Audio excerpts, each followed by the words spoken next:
Welcome back to Classic Conversations. I'm Fresh, Miaya, Vic, West Coast Gangster, Vic. They can't even see my whole I wish I could see the whole fit. He got the black Dickies on with the fans. Got the gangster fit on, the gangster uniform. I'm in character. Beautiful. But welcome back though. We talked about it last week, 6ix9ine, but it deserves another conversation as bro just keep on running his mouth. Obviously he's cooperating, and that in and of itself has caused a lot of conversation, not just ours, but it's definitely classic conversation amongst the people, only because he just keep letting more people off. Like I think he I didn't really listen to it, so I don't know exactly the context behind it, but you know, Cardi, basically he was snitching on everybody. And like that nigga was up there talking about Casanova, talking about Jim Jones, talking about what's the nigga talking about? Cardi B. Like that nigga was Trippy Red. Like I ain't got Trippy Red from New York. That's what's really crazy. Not from New York. He from Philly. From Cleveland. He's from Cleveland, but he definitely said he was a blood. From Cleveland. He claimed he's so nigga. They definitely gonna have paperwork on all these niggas now. Gang files. Yeah, when he started testifying, they're like, "Oh, the first question I asked him, like, how are you doing?" They're like, "Well, when did you start cooperating?" That nigga was like, "The next day." The day after, right? Like, nigga, he was. That shit. Yeah. And then Jim Jones got caught up in it. I mean, outside of the fact that he just named him, he had a conversation where he said that you got a wiretap. Yeah, wiretap. Because wasn't he talking to Shotty on that wiretap? No, he was talking to somebody else. He was talking a conversation like. Because he was saying, so there's a recording on Twitter where Jim Jones is talking to somebody about like Shotty. Giving a nigga counsel, basically. Like the nigga was like, Shotty want me to go on TMZ, and he like, no, nigga, let that nigga go on TMZ and clear the air and and do what he gotta do for the cameras. He was like, you don't do shit, nigga, you just sit back and listen. So he basically like is implementing himself in the conversation, like he's a part of the organization because he can call shots, basically. Yeah, I guess he is. He's a shot caller. He is a blood. So what he was saying was Shotty need to go on TMZ and make it clear his intentions. Right. Like that, that they were really just trying to make money off of bro. Like he wasn't part of the. Okay. So that they don't be associated with no sucker shit.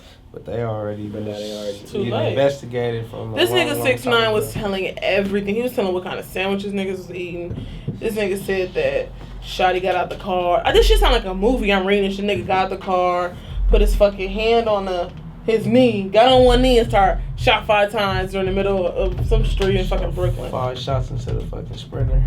Like, nigga, what? And yelled Treyway when he got back in the car. Like, that nigga was in there telling shit that just, like, I don't know. I feel like it kind of goes back to the conversation we was having about, like, just, like kind of like the Chris Brown shit. Like, I feel like this has a huge reflection on Shotty, because as a real street nigga, you should never allow someone to come in, infiltrate your shit, and it be like them telling everything. Right. I feel like that really highlights your judgment, because if you just want to let this nigga use the blood shit, okay, cool, but don't have this nigga actually committing crimes with y'all, like where this is not his lifestyle. That he does not hold the same street code, the same street morale that y'all do. So just have this nigga saying blood and you fund him and y'all make money off the nigga, cool. But don't be doing illegal shit with this nigga. Like, cause as soon as shit hit the roof, this nigga's gonna start telling. This is not, like, 6ix9ine is a troll. That's literally who he is. Like, he said that shit multiple times. Like, yeah. Well, like, Snoop Dogg did the video for New Booty and definitely put the footage of Tekashi in that whole thing. I think the record was already made. I'm not sure if they made the record for him, but the video definitely fit.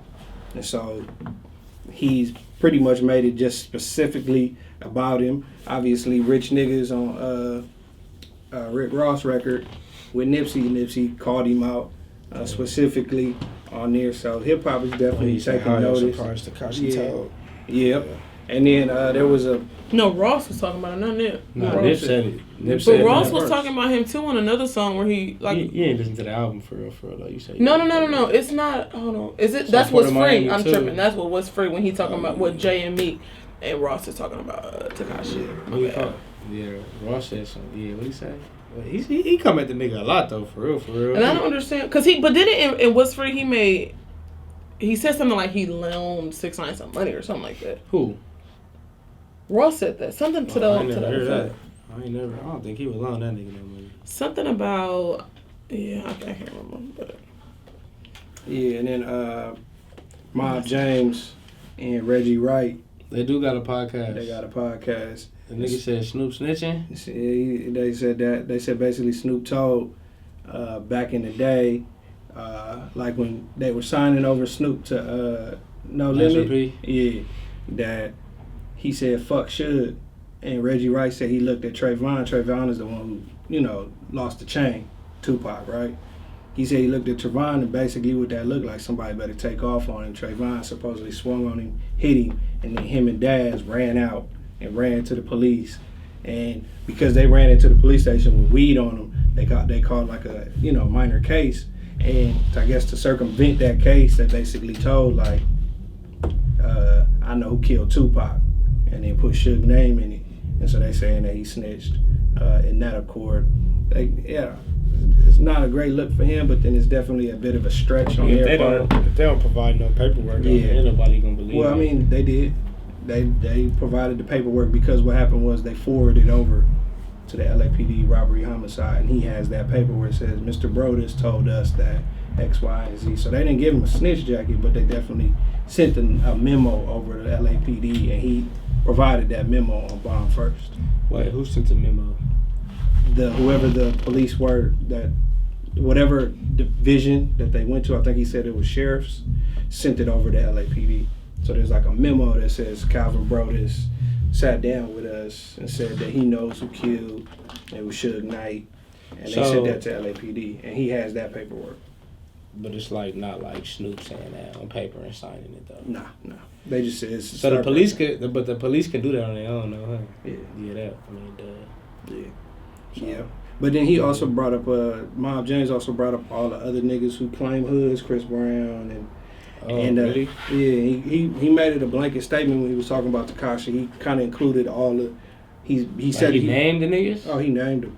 He said straight up and down, if you start gangbanging after you get famous, then that's some Mark shit. Like he said that's not cool. That's not how you do things. But then he also said, the point is that in any indication, most other situation where you see that, they keep them niggas away from the activeness of the hood. Niggas will die. Chris Brown ain't out there putting in work. He said, you see how it worked with Tupac, it didn't end well. So most cases you see a nigga pay for his way on the hood, he's not included with that. They definitely do that with Them Wayne. niggas hang out on the block Cause Wayne a month straight.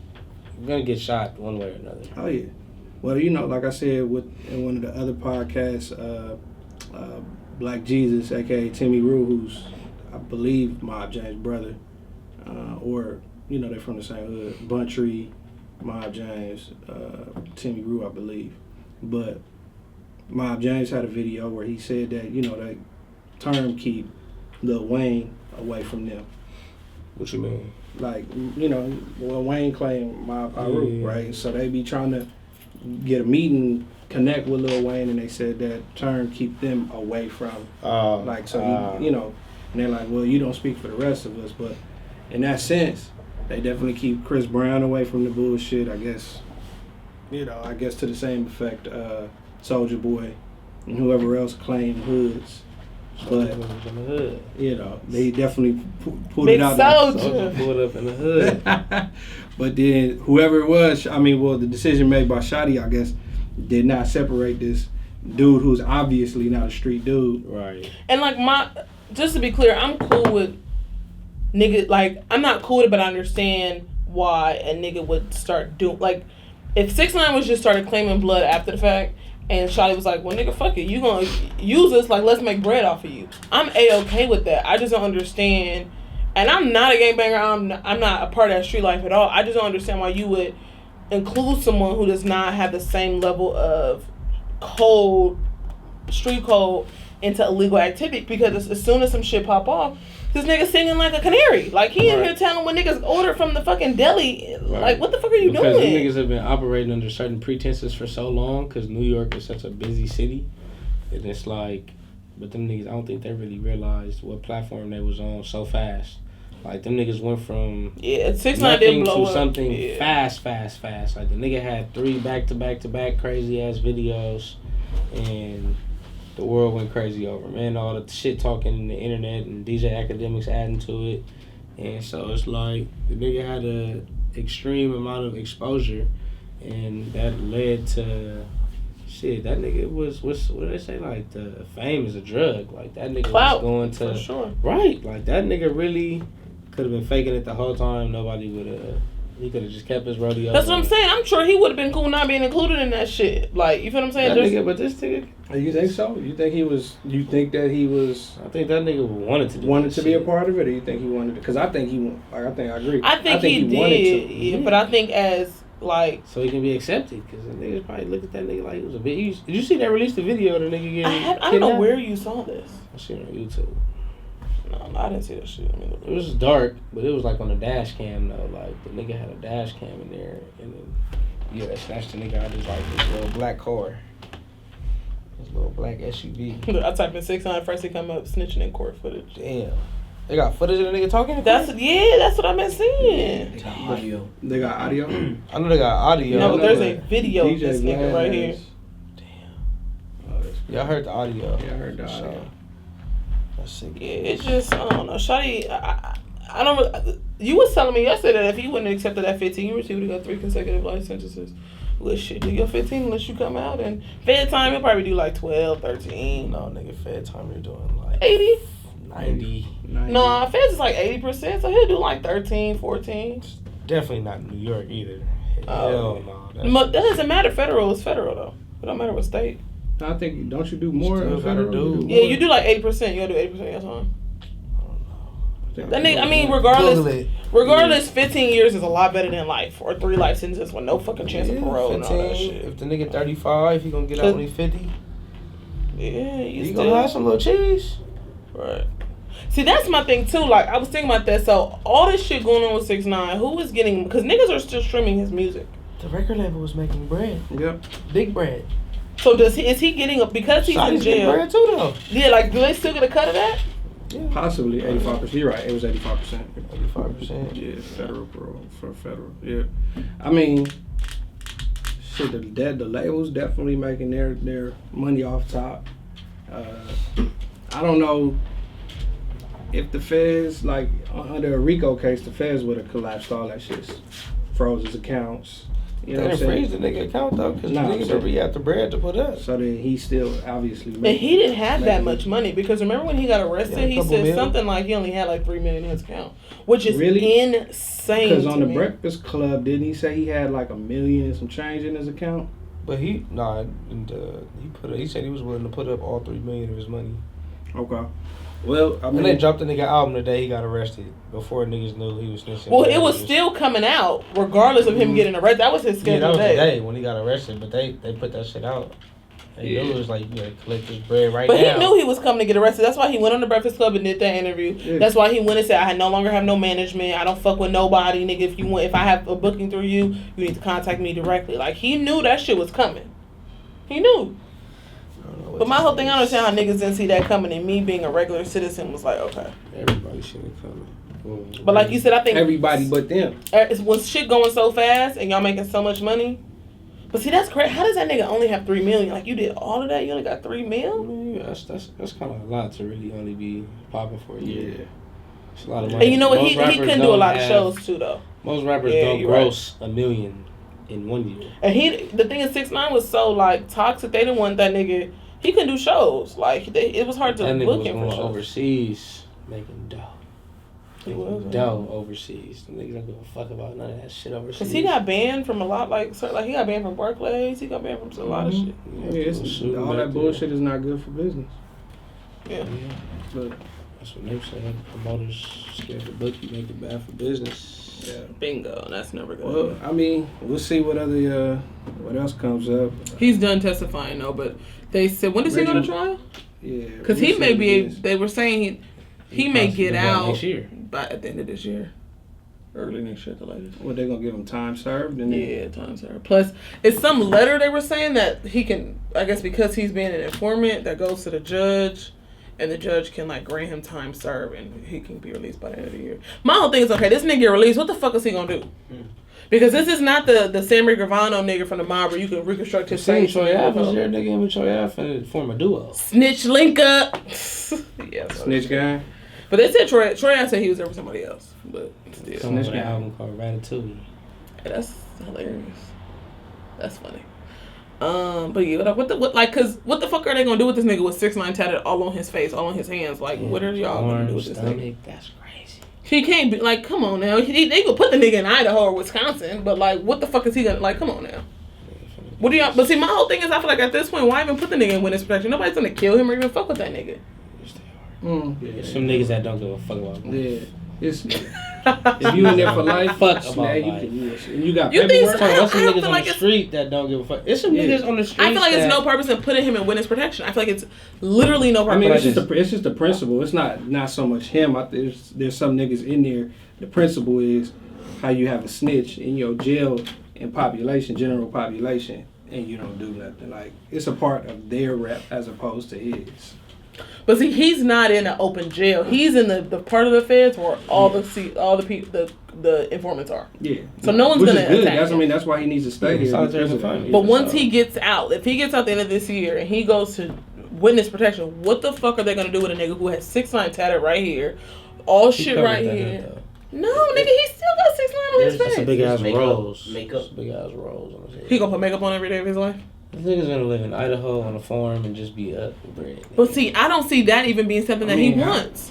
Yeah. He don't want that shit. Look who he's talking about. He gonna try. I think he's gonna try to come back. He's gonna try to. Can't live. He might go overseas. It's like see that nigga leaving the country and just. There's some cardios out there, bro. He gonna come back. He gonna come back. He gonna move to LA. And he gonna try that. Because I feel like to continue his career. You gotta think the kids. Niggas in LA is not. I mean, he came to LA and called a bunch of niggas out. First of all, he was in Delamo. He was not out here. He was not in LA. Don't do that. He was in Delamo talking about, nigga, I'm in LA. Where you at? One nigga, man. Nigga, he was in Delamo. The one nigga didn't let him perform, though. The slim nigga. That complex gone. Canceled that nigga whole performance. And I was appreciative of that. Out there was like, nigga. Shout out to 400. He can't walk cannot come up in here. No, that nigga was talking about, I'm in LA. He was on Rodeo with 6 bodyguards around a nigga. Like, that nigga has never really been in LA. But honestly, what I was saying was, I think the kids have a different, they don't understand the code that we have. We don't respect this nigga as a human being. You feel me? Like, you're scum, you're a rat. The kids don't give a fuck about that shit.